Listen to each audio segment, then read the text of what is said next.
Hello and welcome to another episode of FTK Over the Air.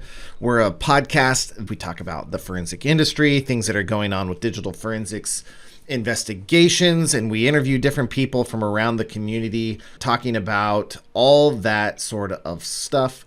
And this week, I think we have a really good episode. So we're talking with Tim Barfield this week. He's a chief of police out of Ohio, and he's been a police officer for over 40 years. And prior to becoming the chief of police, he spent 32 years in an inner ring suburb of Cleveland, Ohio. He's a husband, father, grandfather who has a love of police work and police officers with a goal of helping them succeed in this profession, super important service profession. His responsibilities and desires have included patrol, traffic, DARE, SWAT, training, supervision. Obviously, he's the chief of police. And he's a member of the International Law Enforcement Educators and Trainers Association and chairman of the board of the Law Enforcement Training Trust. And he's a contributing writer to policeone.com, lawofficer.com, and continues to learn and instruct on subjects with an emphasis in awareness of mental health and police survival mindset and ethics. And that's really what we tried to focus on in this interview. Especially, he talked about this site, H.E.L.P, where it focuses on the mental health of our emergency responders. And we talk about the various programs, services, resources available to officers and their families, and why it's so important that we get this kind of help for these people. So much good information, so important that we know about it and that we take care of our emergency responders and that they take care of themselves. Check the description for this. We will have links out to various resources as well, including the range card. And we'll talk more about what the range card is in the episode. Thanks for joining us again, and hope you enjoy this episode with Tim.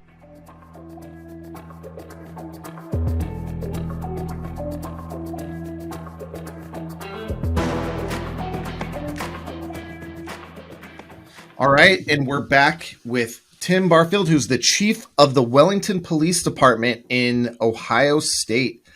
Tim, how are you doing today? Lynn and Justin, thank you for having me. I'm doing great today. How about you guys? I'm doing well, hanging in there. This is kind of a funny day as we scheduled you to record today. Then all of a sudden, a bunch of other meetings for me scheduled around it. And I've been in back-to-back meetings since 8 a.m. this morning. And so just another one. I think this will be my favorite one of the day, though. So that's good. Lynn, how about you? Same. These are always the best times of the day when we get to do podcasts. So thank you, Tim, for saving us from all of our other meetings. Well, whatever I can do to help. Of course. Thanks. Absolutely. Favorite time of day, always getting to talk with people. And so, Tim, as we introed before you came on, you're the chief of police, and you've been in law enforcement for how many years now? It's been a minute. I'm into my 42nd year. Very cool. Wow, that's amazing. And thank you so much, because that's astonishing.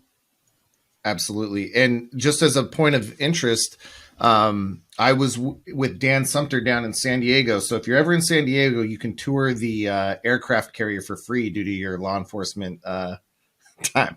So small benefit and well worth the opportunity. So, okay. So the reason why I actually had Dan reach out to you and we facilitated this is he mentioned that you're doing a lot of cool stuff, and it's been an interest of yours for a while with officer and just general emergency personnel, mental health, physical health that results from that, and some of the different expectations and different societal pressures that our law enforcement officers are under, and how do we handle that. And so I wanted to get with you and chat about that. So how would you kind of intro into what has kind of become a focus for you in the last little bit? Well, so the focus here today is about, officer mental health and well-being for first responders. And it is something, my 42 years, we just didn't do.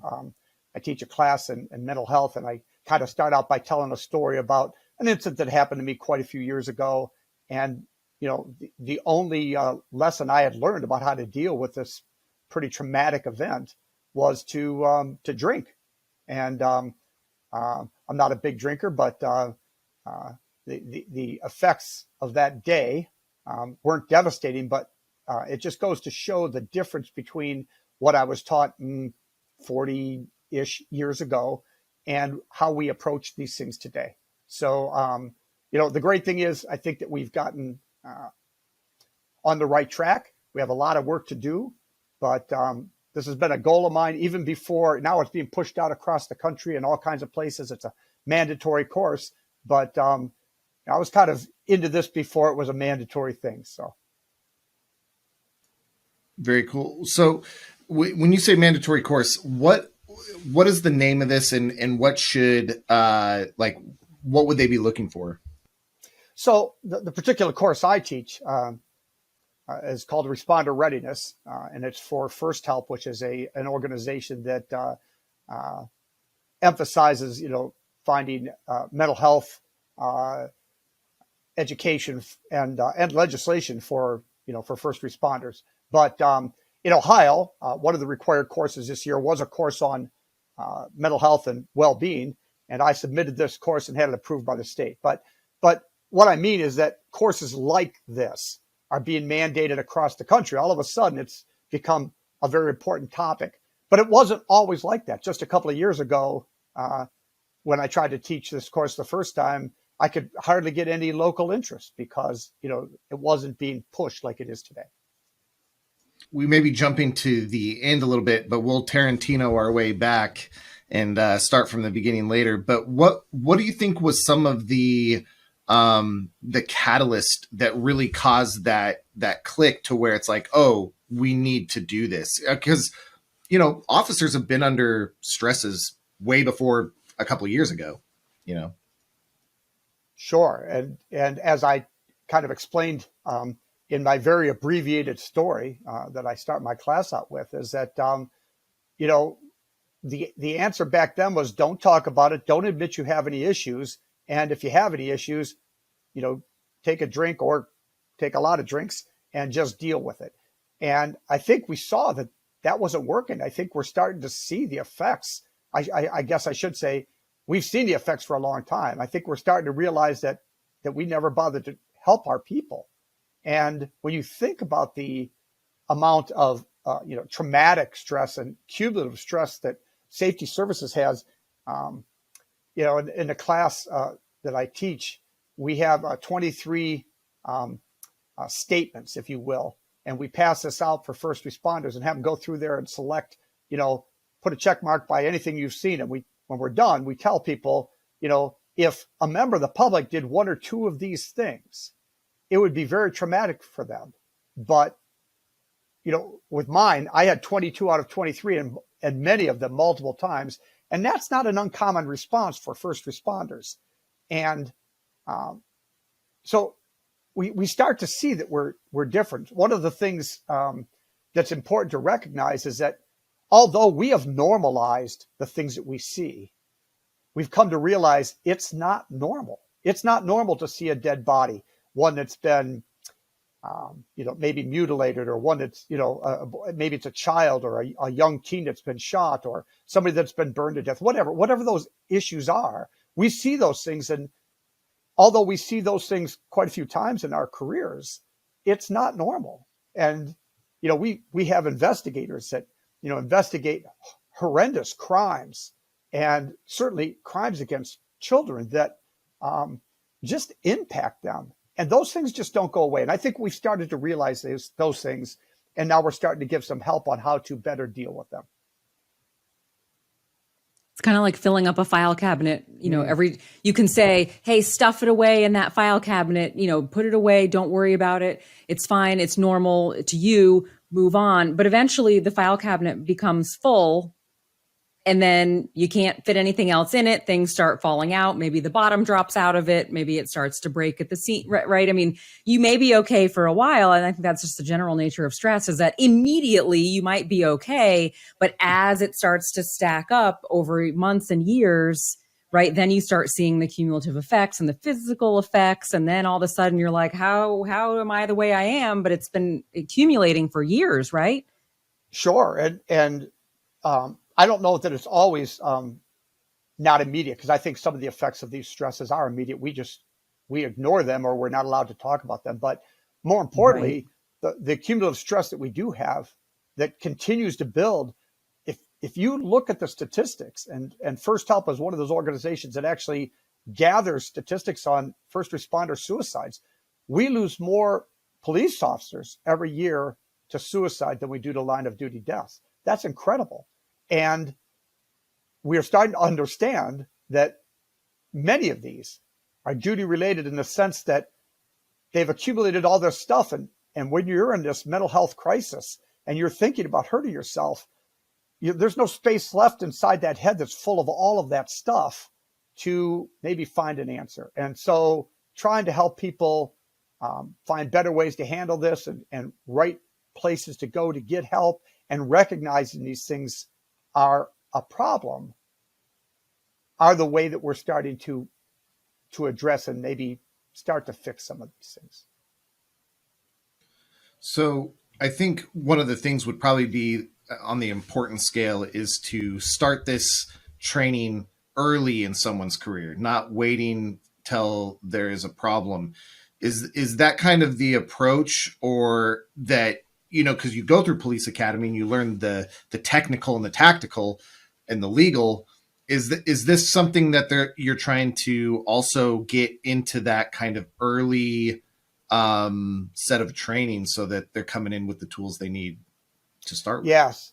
Yes, early and often. That's important. So I believe we in Wellington, I've been there 8 years, and we've run mental health first aid training for 7 or 8 of those years. I don't remember. I'd have to look. But the point is, we need to face it all the time and address those things, because all of these things we know, but we've created a culture in first responders where if you show that you may be struggling with something, we see that as weakness and we can't have you there.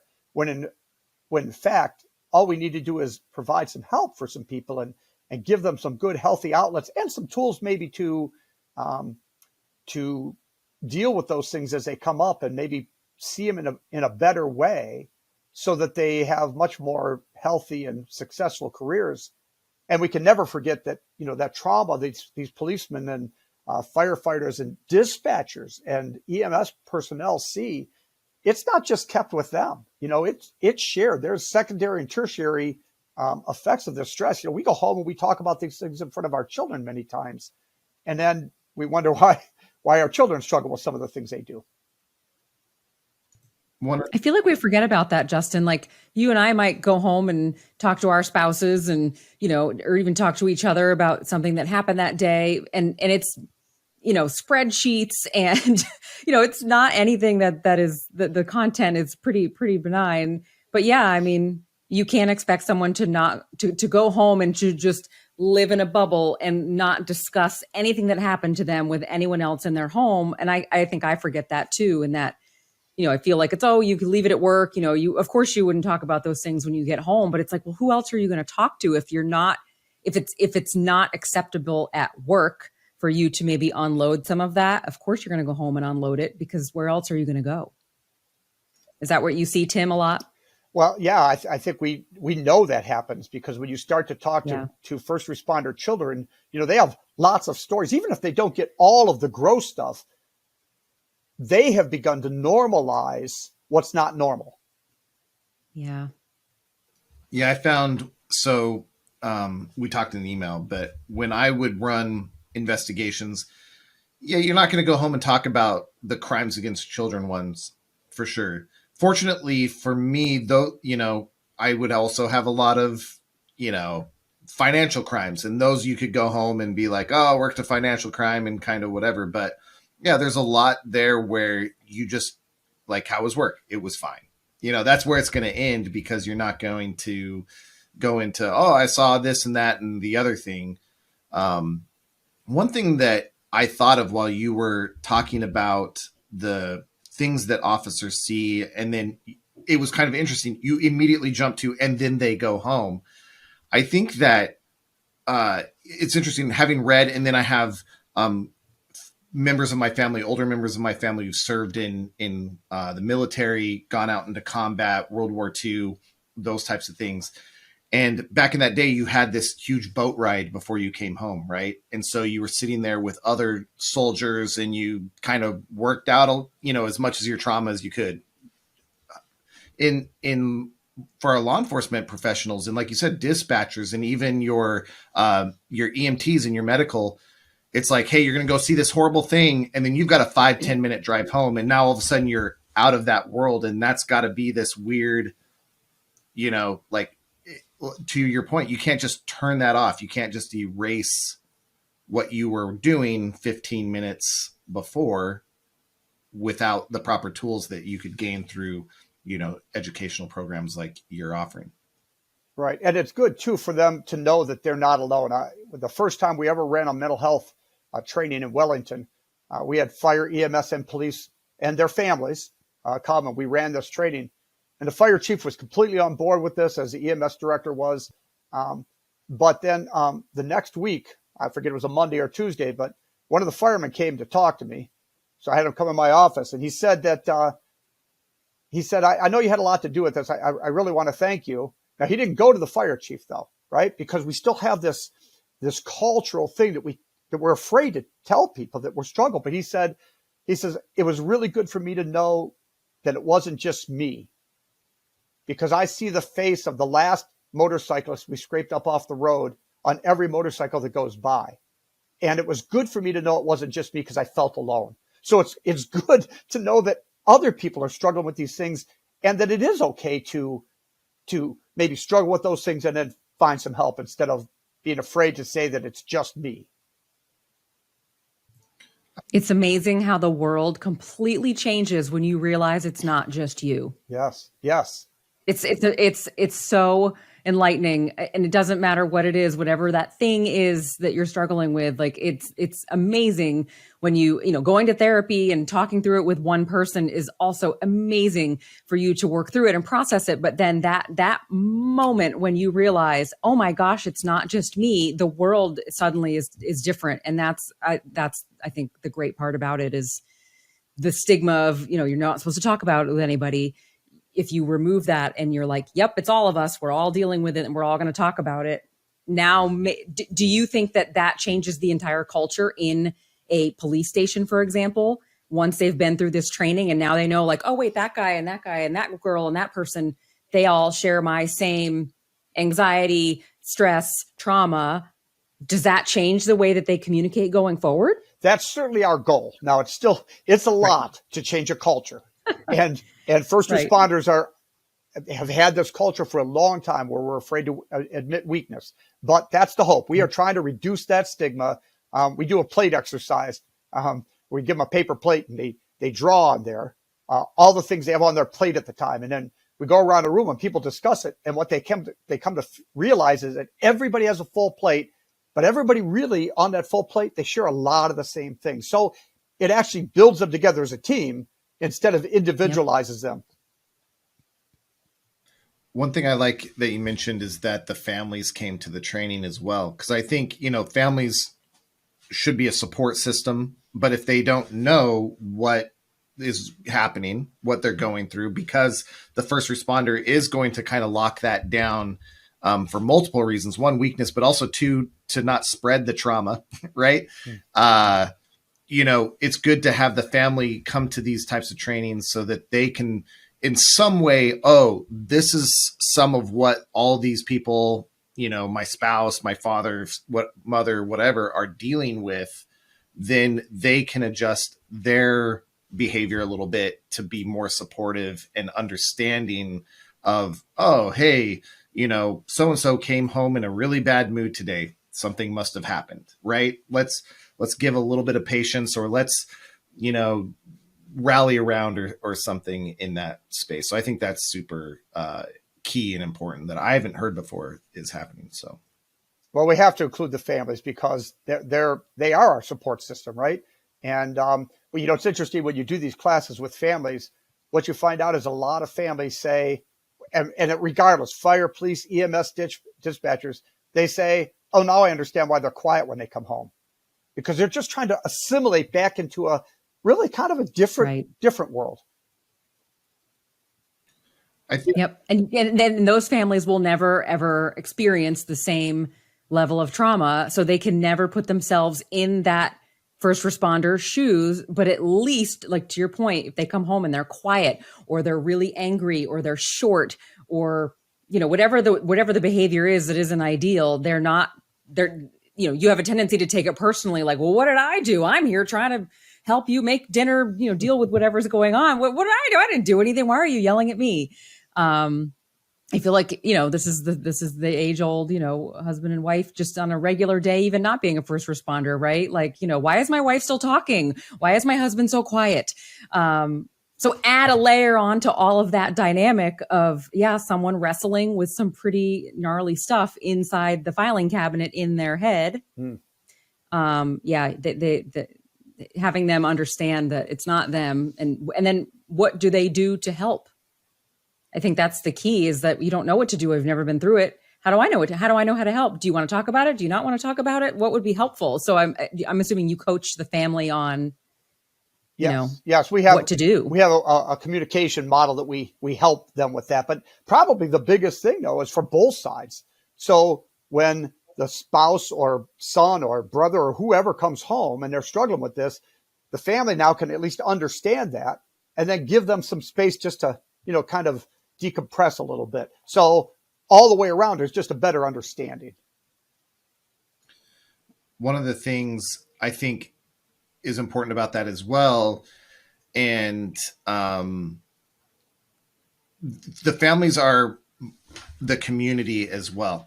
And I think a lot of people forget that, like, the officer that pulled you over for speeding isn't just working speeding often, right? Who knows what they just came from earlier, right before or whatever, and has now been, hey, you got to patrol this street for an hour or two. And so they've, like you said, they've just dug some dude off the road after a motorcycle accident and you're mouthing off to him. He's got no patience, and it's not because of anything you did or that they're a bad person. It's like, to your point of this checklist, this 23 item checklist. It's like, if you had checked 2 of those boxes earlier that day, how patient or how understanding or how, would you be? And I think it's important, for us as a community, as society, to realize that the individual that is just trying to protect and serve is also carrying a lot of baggage that we as society have put on them and expect them to deal with. Yes. I mean, without like beating this dead horse, but we recently had a pretty traumatic event happen at a football game, and we stopped. The law enforcement never gets to do that. If your friend is killed in front of you, you got to go back to work, because you can't all go home. It doesn't work like that. And yes, it's all those things together. So just at least understanding that we carry these things. I wish, some of the things you were just saying about, the public seeing that. I wish our administrations would see this better. I have talked to, I know a couple of child sex crime investigators that had to leave the job because they just couldn't deal with it. And the administration was just saying, well, that's your job, not understanding the amount of damage that those kinds of investigations do. Yeah. Tim, how far is your reach right now in terms of, so you've got the program, you've got this program that's been set up and you're running it. Are you trying to expand it? Are you collaborating with other states, other cities? What are your goals for this, even beyond what you've got started now? Well, so this course that I'm teaching is a course for First Help, and they have a grant through FirstNet to provide this training free across the United States. So I've taught those classes in Iowa and Illinois. Here, I just did the Cleveland Division of Fire because they had on their the first year anniversary of 2 officer suicides. They wanted to bring this training because they know that those firefighters, even though they were suicides, were absolutely related to the job. So we travel across the United States to provide this training and provide it for free because that's how important we think that it is. Yeah, you don't want anybody to say, "Hey, we didn't get our officers or our first responders the help they needed because we didn't have the budget." That's hard when people's lives are literally on the line. So that's such a great program to offer there, and such a necessary one. So, one thing kind of connected to this, we kind of talked about it on a pre-call that you and I had last week. Do you find that this type of training is connected where, for example, a police officer's job isn't just to,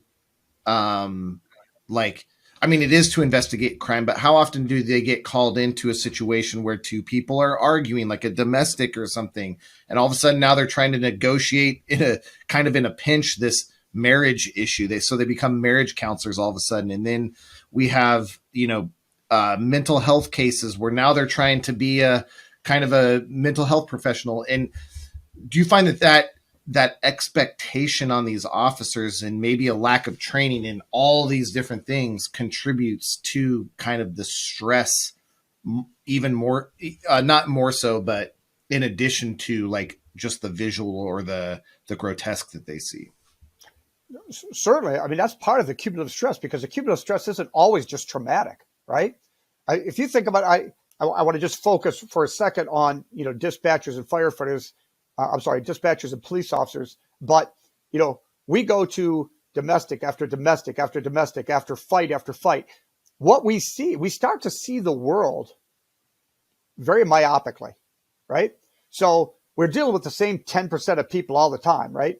Except we start to see the whole world are a bunch of knuckleheads, right? And that's not a healthy environment. So one of the things that I certainly am encouraged over my career, and I did it in my career. I expanded. I did things outside of law enforcement.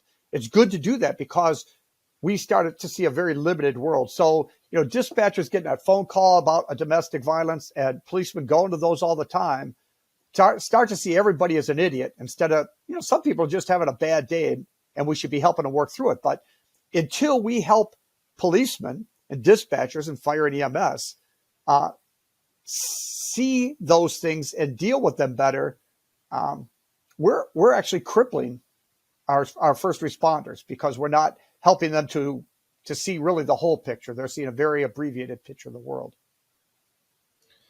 Part of my undergrad was I minored in sociology, but that was because they didn't have the law enforcement degree yet. They added it my senior year, and it was too late to pivot. I was like, I'm not staying here any longer. I'm out.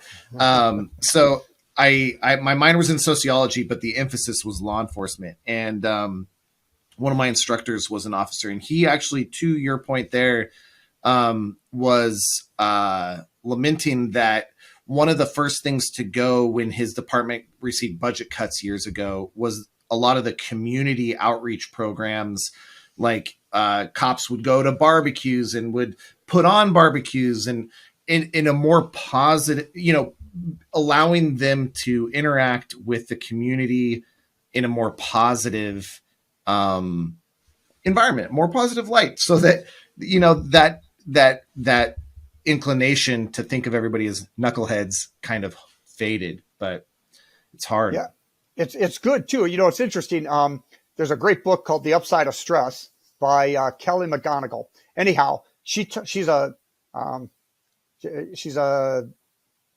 works with stress, right? She teaches and works about stress, and she has learned a whole lot of things. And one of those things is how resilient the body is and how it prepares you to actually overcome stress and beat stress and the bad effects of stress. One of those hormones that's released is oxytocin.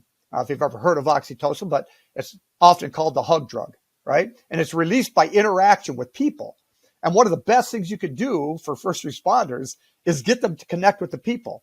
The hug is one way that releases oxytocin, but, eye contact, handshakes, connecting with the public actually helps us overcome those bad effects of stress. So the more we can get our leaders, the public, the people that decide what training is going to happen, the more we can get them to understand the science behind stress, and then now relay that to, and this is a big part of what we do in this class, is we relay that to the attendees so that they understand that you can have positive ways to deal with stress. So it doesn't have to be devastating at all. It can be very good for us.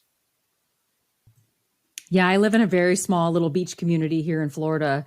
And because it's so small, and they're all over, they have a great Instagram page for the police department and the fire department. They're in one little building together, and they have, pizza with a cop and barbecue with a cop and, come hang out in the park, every other Saturday with, the fire department. And so, but we're very small, and it's very easy for us, everybody's a bunch of tree huggers too here. Everyone's, like beach bums and like peace and love. Right. So it's easy for them to be supportive and to say, oh, absolutely, we want to do these community events. But I guess, yeah, like what is that the biggest struggle that you see if we know scientifically that, connection and community, I mean, that's just a basic tenet of therapy and psychology in general is, community is what can help drive you out of, whatever hole you've kind of put yourself in. What's the big, is it, because it seems like those things wouldn't cost a lot of money. What's the biggest holdup in getting everybody across America and every district to do more events like that? Like, to your point, Justin, like, why are those the first to go, and how do we get them back included? Yeah, so it's an important question. We talk about this culture in first responders, and money is a big driver. It's interesting to me because when I talk in this class and other classes, and people say, well, we don't have the time for that. I say, it's interesting. We always have the time for the things we want to, right? Because when people say, well, I don't have time to go do this, I said, we all have no problem gathering behind the building over here across the street and complaining about the sergeant or the chief or whoever, right? So there's a program Travis Yates talks about, but there's a program called Plus 10. And that is whatever call first responders go on, take another 10 minutes just to engage with the people while you're there. What a great way to go. Now, in some places, that 10 minutes probably impossible, but it really is more rare than it's not. There is the time if we prioritize those things. Yeah, unless he's pulling me over. I don't want him to take another 10 minutes and shut me up, No. No, that's totally cool. And here's the thing. I was actually at a community event. This has been maybe 3 or 4 years now, but I was at a community event here. And there was a lieutenant wandering around, and I'm like, oh, hey, are you in the neighborhood? And he's like, no, we just try to, come out and, hang out and stuff. And so I actually spent about a half an hour chatting with him because of my previous law enforcement experience and stuff. Then he tried to recruit me, which I wasn't against. It was just, but anyway, so we had a good chat. But so we talked about early on, it was just like have a drink or shove it down. Without spoiling your whole class or whatever, what are some of the things, the steps that we're teaching now to help, mitigate some of those stresses? Yeah. So one of the things we do, we pass out cards, what we call range cards, and we pass it out. We spend some time going over. So what range stands for is recognize the good, active and constructive responding, notice the world around you, get up and move, and energy management. So those 5 things, we try to get people to use one or all of those things, right? The first thing is recognize the good. I talked earlier about how we deal with 10% of society, and we think that everybody's bad. Like we sit with our back against the door because somebody's going to attack us. I'm sorry, back against the walls and with the facing the door, so because somebody's going to attack us. We're always worried like everybody's a bad guy. Everybody's going to attack us. What we need to do is stop and recognize the good. Be intentional about seeing the good around us, because it's all over the place. We talk about active and constructive listening. There's two kinds of listening, right? Listening to hear and listening to respond, but most people use listening to respond. So just listen to what people have to say and kind of engage and get to know who people are. Notice the world around you as a way of kind of grounding yourself. We teach an exercise in there, but it's really just about slowing down and being in the moment, right? And just reconnecting. It kind of bases us out and gets us thinking. It gets us out of that stress. Get up and move is about exercise or just moving. One of the things I would explain under this section when I talk to people. Oftentimes I found, whenever I had to talk to somebody and call them in my office, like immediately everybody's nervous. So oftentimes when I had to talk to somebody, I'd say, let's go take a walk. And, when you're on your feet and your blood's moving, you're more open to those kinds of things. And it didn't seem such a hostile environment. So under that for bosses, I suggest maybe, if you got to talk to somebody about behavior, maybe get out and walk around when you do it. And then of course, energy management is about, tactical breathing or box breathing or, just taking a breath before we move into things and running right into things. So those are that's our range card. And it's one of the ways we try to give people some things to do that when they know a stressful situation's come up, or if they can recognize it at the time, they can kind of stop and just reconnect for a moment before they move forward. And let's be clear. So the R in range does not stand for, just relax, because that doesn't work, right? Right. We all know that doesn't work. I guess that was the question I was going to ask you too, as part of this. If we do know some things that do work, I'm curious to know if there are any, I don't want to call them obvious things, but are there things that I'm sure you do a lot of reading and, you see this topic is near and dear to you. So, when there's some other article written or something, some sort of content, you probably read it. Are there things that people suggest often that you have found don't work well for dealing with stress and trauma and the anxiety and the sort of the hanging on to of these emotions? Like, I feel like there's, just relax. Well, no, that doesn't work. What else doesn't work? Well, I don't know what necessarily doesn't work. It really kind of depends on the person. But what we're trying to do is give them an opportunity. We lay out this is why we give these range cards. So we hand it out to people so that they can, have it with them and just kind of think about these things. But real simple things, again, that whole idea that we only deal with problems all the time. And yet all around us is a whole world of people connecting and doing good things. We don't get invited to the birthday party, right? Unless there's a fight. So again, try to focus on the things that are good and the things that can kind of ground us. Tactical breathing is always a really good way to, get things under control. And if you don't even have time for that tactical breathing, just that deep and blow it out, it gets air into the system and it stops you. It's an intentional act. So it can take you away from that stress because we spend an awful lot of time in this class talking about the amygdala. And it's because most people think we're logical people with an emotional side. The truth is we're emotional people with a logical side. Most every decision we make is made by emotion. And so what we want to do is be able to control that amygdala like an elephant, right? We need to control it with the logical side, but we have to, get out of that survival brain, right? When we're under stress and get back in that executive part of the brain. And the way to do that is to, get us back into the moment for a second where we're breathing and not operating emotionally. I think that range card is kind of interesting. As you went through that, I was like, that's something anyone could use in any situation. I was thinking the same thing, Justin. Same thing. Gosh, I need that. Right.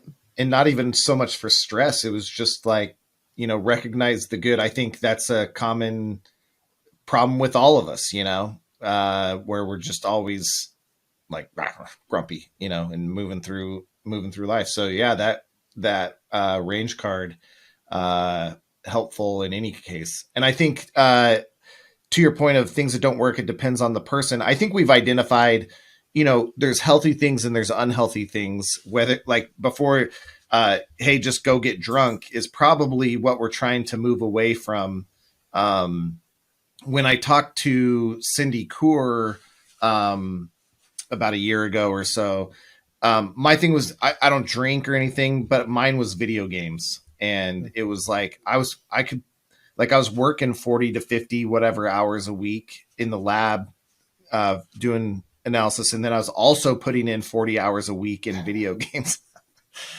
Which, that's a healthy amount. I got good. Like, at least there's that, but not healthy because I had a wife, 2 kids, not conducive to that. But I think that's the trick, is everybody's going to try to balance this in their own way, but there's healthy ways to do it. There's conducive to family, there's conducive to society, and then there's self-destructive ways. And that's what we kind of want to avoid, right? Yes, absolutely. That's why, when you asked to me, I was just going to say, when you asked me about what are the things that don't work, I didn't really want to go there, because we have all kinds of examples of things that don't work. We want to concentrate on the things that that we know do work. So go ahead, Lynn. No, I was just going to say, what was I going to say? Justin, you're going to have to edit it out. So it sounds like, to me, again, just listening, from an outside perspective, not having done Justin's job or your job, the physical part of it seems to come into play, like physically looking around and like looking at what's good around you, and physically going for a walk, and physically breathing out, in a certain way, and physically getting some exercise or moving around. It seems like that is something that does work well, and that should always be in some, again, we know scientifically that movement, helps clear your mind, whether, again, whether you're me and we can't figure out what to make for dinner, or somebody who's actually got trauma and actually sees terrible things at their job every day, right? We know that movement helps clear the brain, right? We call it nature's Prozac for an excellent reason, and no one should ever feel bad about saying that, right? So one of the things I thought of when you were talking earlier about the range thing, recognize the good, is one thing while you said that, I got thinking about my own situation. And when I hang out with former law enforcement, or so here's an example. I'll be hanging out with Dan Sumter, and we'll be in this huge gathering, whatever it is, right? And then the thought or the conversation will be like, because we worked in digital forensics, working crimes against children, and this is not fair to any one of these things, but you're thinking, how many of these people, if we were to just round them all up, and thinking to your point of recognize the good, like, why are we thinking that way? But it's kind of, I feel like after talking to you, it's kind of a fallout from the job. You start to always look, and you're thinking, I wonder, you think of how many people we investigate, like what's the situation, and that's not healthy. That's not a response that you should have. But it was interesting. I didn't even think about it as a fallout or as a negative thing until just literally that range discussion. So it's kind of thought provoking, just that quick, to me anyway. And the more we can educate people, right? The more we can bring science into this, or bring these ideas into here, and show that this is a cultural thing, right? If you think about this, Justin, across the world, I belong to an international trainers association, and across the world, cops come together and we all think and act the same, because it's this cultural thing, because of what we do. What we need to do is just change the bad things in the culture and stick with the really good things, because we have wonderful things in this first responder culture.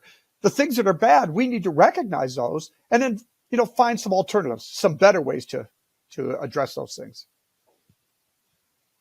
Absolutely. I think, to your point, circling way back to the beginning, we recognize this thing is bad, but we also don't want to recognize weakness. And so we're like, well, we'll just take the good with the bad, lest we, corrupt ourselves, or weaken ourselves even more or something. And I'm glad that the dialogue is shifting with people like you and your organizations to kind of be like, no, like, you're still cool, you're still strong. Let's just kind of get rid of these things that we're packing, knock the edges off a little bit, make us a little more smooth, and it's going to work out, even more. Right. Yes. But Tim, do you get a lot of feedback from people who have taken your classes and given you, I'm assuming you get some really good stories of people thanking you for things and giving you examples of wonderful ways that you've changed their life after taking your classes? Yeah, I don't know. It's always necessarily how it changed your life, but it's much like Justin just said.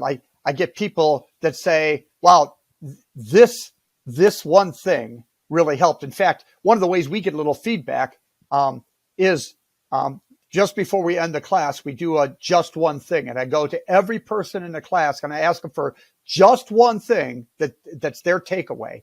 And a lot of people have the same thing, but a different perspective. But everybody gets a little something different, and it's good because a lot of people say, "Well, I hadn't thought about it that way," or "This is a different way, and this is going to help me." So if I had a chance to always follow up with those people, I think there probably would be a lot more feedback. But there is immediate feedback in the sense that there's an awful lot of people that say this was really helpful to them.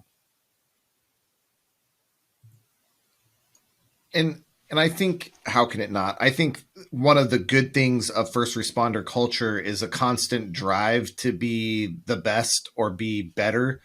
And I think once people open themselves up to classes like this, I think it's not so much like, hey, you're broken, we've got to do whatever. It's like, hey, let's tweak you a little bit so that you can be more effective, healthier, better, do all the good things that you're doing without the negative swing on the other end. And I think once they recognize that side of constant pushing to be the best of first responders, regardless of firefighting, EMT, police, kicks in, and they're really going to grasp onto the training so that they get the most out of it. It almost becomes that competition. Like, I've applied this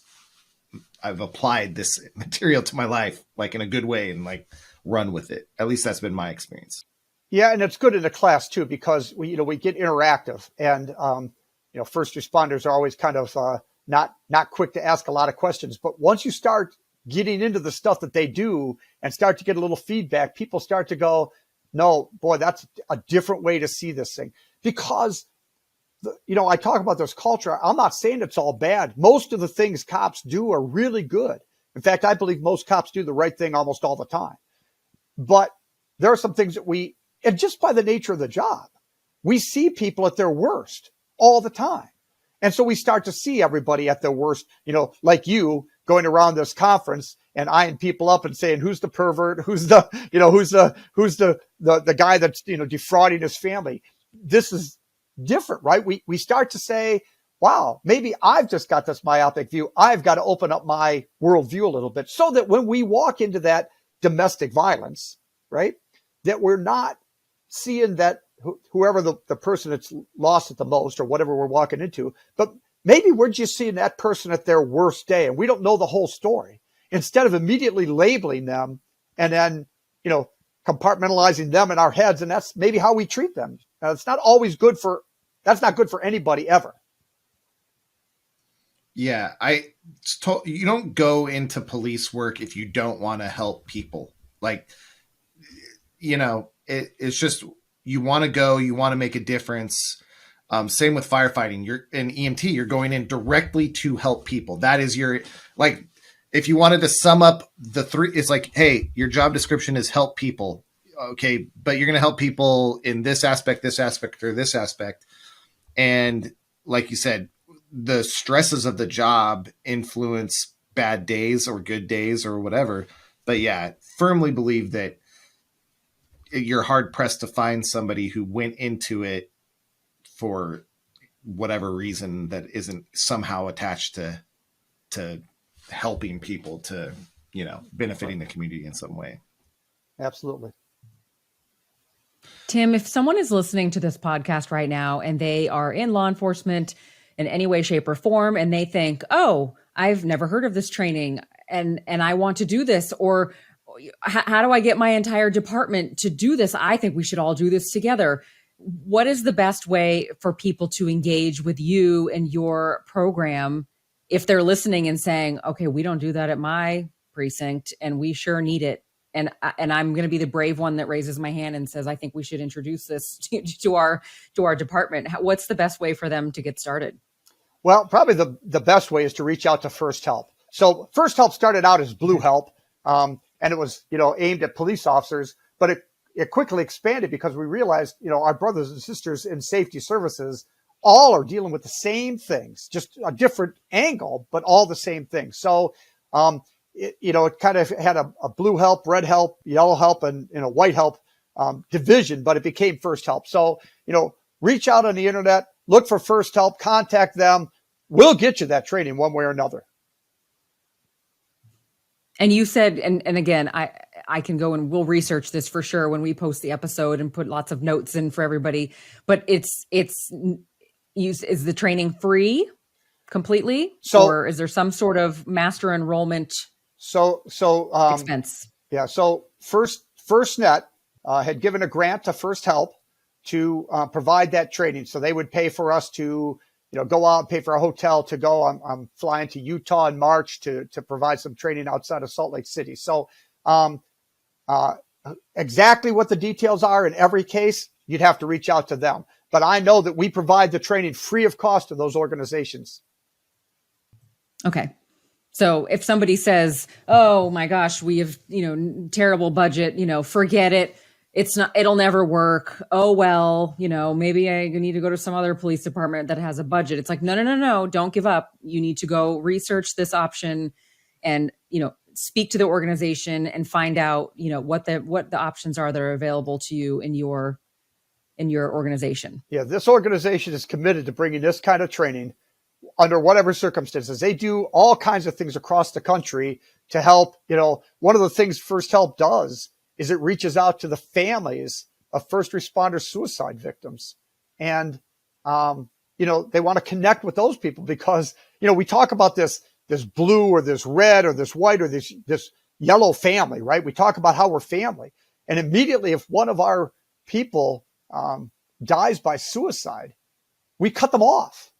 And that's not how you treat family. So one of the things I'm so proud of First Help is they reach out and they have these, they send honor boxes and they recognize these people. They have summer camps. They have connections throughout the year to connect with these families and try to bring them back into that. And in addition to providing this kind of training and, working it within the legislature to try to change how we look at first responders, suicides and deaths. So it's a great organization. I think if somebody reached out to them one way or another, we'll get them the help they need. I'm glad you mentioned that too, because that's such a common sentiment of something tragic happens and someone loses a family member and you're like, oh, I don't know what to do. Your support system, some people will either rally with you or a lot of people will kind of back away because they don't know what to say. And they're like, oh, I'm sure they just want some alone time. Like, oh, I'm just going to let them have some space. When in reality, yeah, we need to be reaching out and not abandoning people because things got messy. So that's excellent. Yeah, absolutely. Tim, anything you want to wrap up with? I mean, I appreciate that you've given us an hour of your time today. Anything in conclusion you want to add that we didn't cover that you think is super important? Because I want to make sure that your message gets out there. So. Well, there's a lot of good things to add, but I'll tell you, here's what I'm going to do though, Justin. I'm going to send you off one of these range cards, or at least a screenshot of one. Maybe you can post it up there and, maybe somebody takes it off of your site or off of here and just uses those things. Those are the 5 things we found that could immediately just change perspective, right? And just kind of ground people and get them out of that, what we call that survival brain, right? That amygdala, and get them into the part of the brain, the executive brain, where they're thinking again, because we operate so much better when we're thinking. The problem is we get caught up in the stress and we can't move past that until we intentionally try. So I think that range card is just an excellent way to do that. We also have a communications model, but we don't have time to go into that now. Next episode. All right. Next episode. All right. Tim, you're not off the hook. You're going to have to come back. Absolutely. No, we'll absolutely put the range card up. That's, we as a company are so committed. Yes, we build software and we have FTK and it's great. And, we're helping people technologically find evidence. But yeah, I mean, the big thing that we're committed to as well is the mental health aspect of it. And, even features that we build, we're like, how are we building in more features into our product that it can obscure explicit images so that they're blurred out so that you don't have to keep looking at them over and over and over again. So yeah, we on a technology perspective are already committed to this, but yeah, we want to make sure we highlight folks like you that are doing the much, much more important work than what we're doing. And we thank you for that. Well, I think that the tools you guys are giving to these people, especially when I think about the vulnerabilities of the people that have to, work with this forensic information that they get, and they have to see this over and over. Justin, you may know, but I know there's an awful lot of investigators that eventually kind of get sucked into that dark world unless they get some treatment. So I'm glad you guys are addressing this, particularly in this platform. So. Absolutely. Hey, thank you.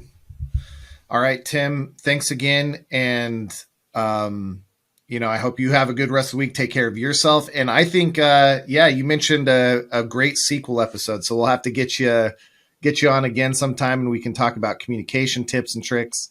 So we'll touch base with that. Fantastic. Absolutely. Thanks, you, Tim. Guys. Thanks, Lynn. Thanks, Justin.